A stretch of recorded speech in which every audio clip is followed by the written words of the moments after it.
Ladies and gentlemen, we all thought that the impeachment of Rigathi Gachagua was over and that was the last fight that the government of Kenya will have against Rigathi Gachagua. But we were all wrong. It was just a start of something big for Rigathi Gachagua.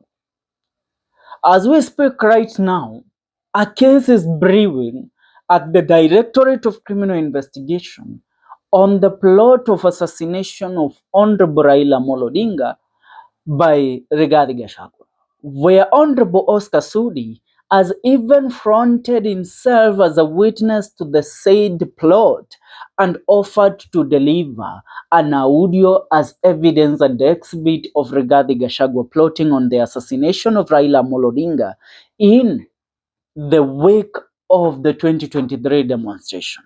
Apart from that, also another thing that has been brought up is that the wife to late Governor Deritu Gachagua, the brother to Rigathi Gachagua, has filed a case against Rigathi Gachagua seeking to reclaim properties of her late husband Deritu Gachagua that were disinherited from her and her family and taken into captivity by Rigathi Gachagua.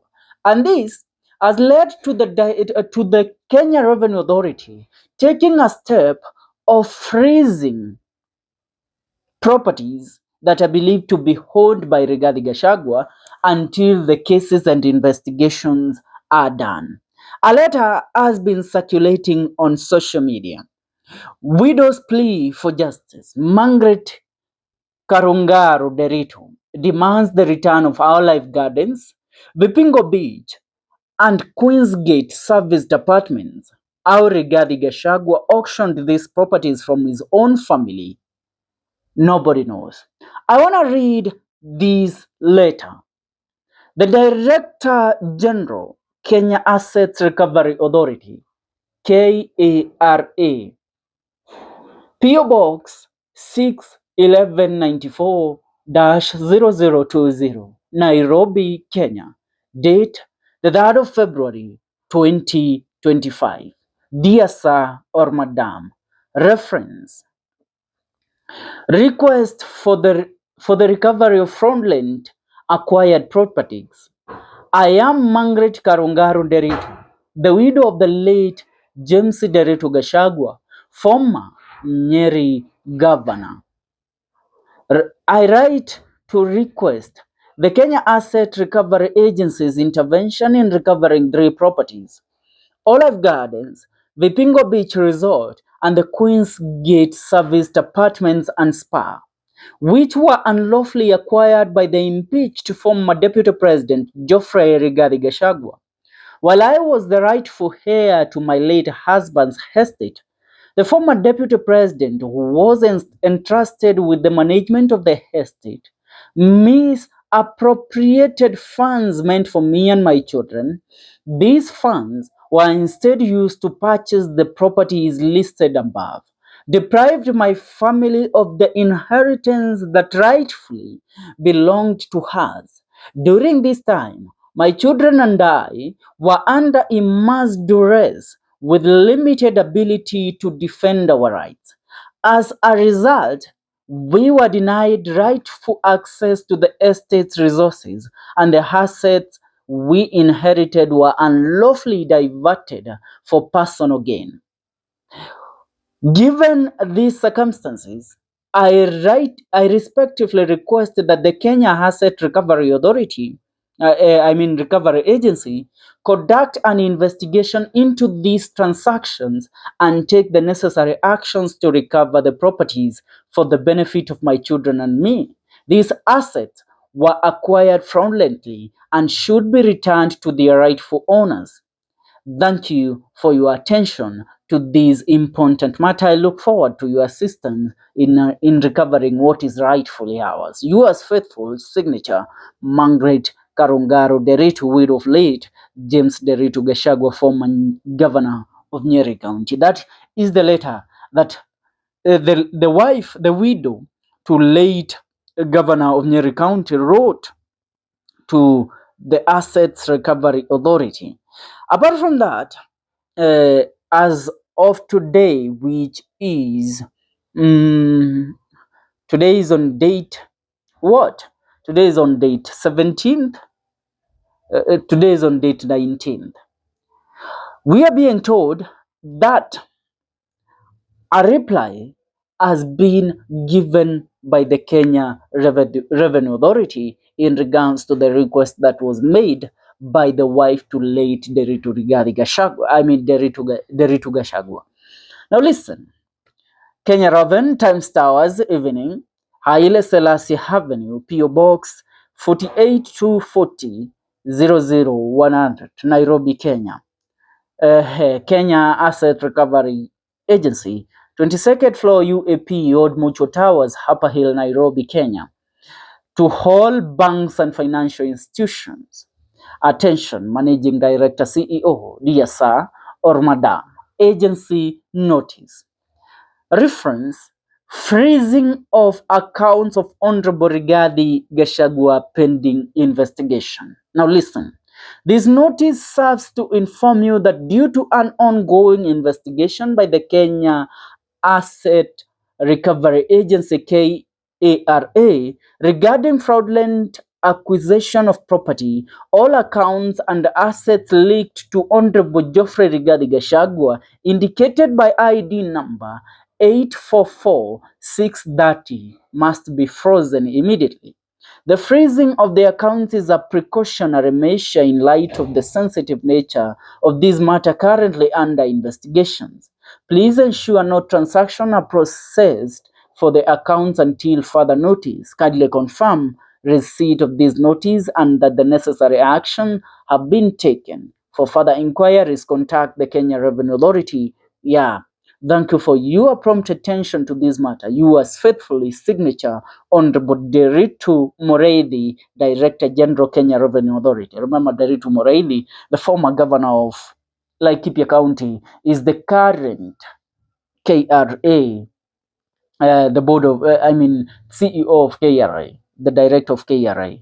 Now, this conversation has been a conversation that is currently ongoing, but what we all thought to be just a mere chase, as the government tried then to fight uh, a legit reason to impeach Rigathi Gachagua, we thought the government was forging and manipulating stories that will lead to them impeaching Rigathi Gachagua.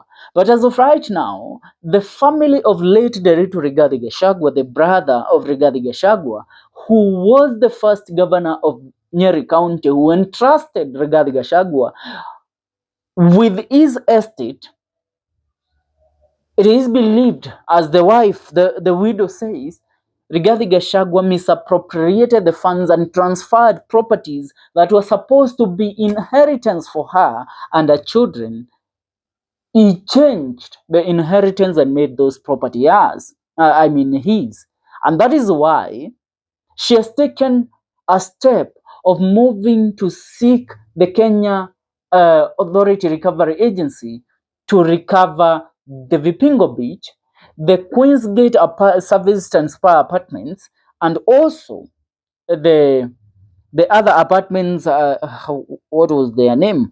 I have forgotten about it. The Vipingo Beach, Olive Gardens, Vipingo Beach Resort, Olive Gardens, and Queensgate Serviced Apartments and Spa. Those three properties, those are the properties that she wants. Now remember, we also had a story that came up last year in November when the story of the impeachment of Deputy President Rigathi Gachagua was brought to the limelight. It was exposed that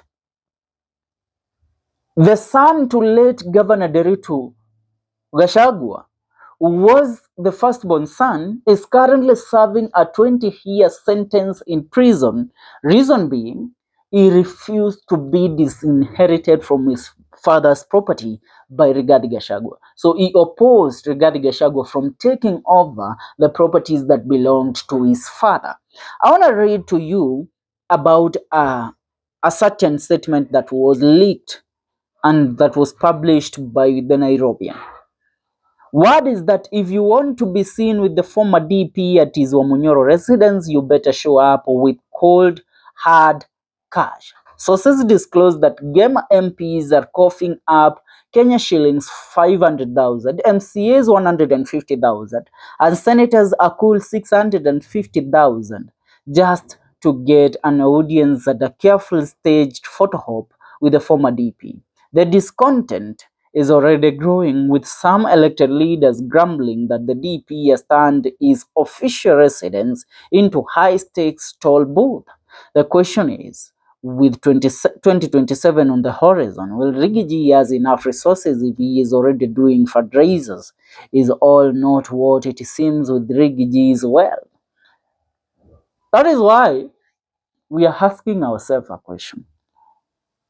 The KRA has taken a step further of freezing Rigathi Gachagua's account, if the letter that we have seen is something to go with.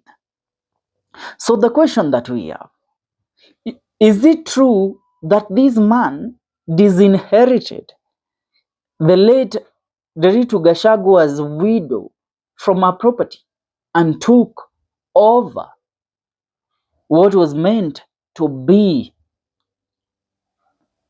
Madam Margaret Deritu Gachagua's property? That is something that we are all asking. What is your take, by the way? You know, a lot of you are sympathizers of Rigathi Gachagua. But one thing that you should always keep in mind, should have an open mind, is a possibility that somebody is not who they pretend to be, or somebody is not who they seem to be publicly. Truth be told, Gachagua has won a lot of sympathy around the mountain.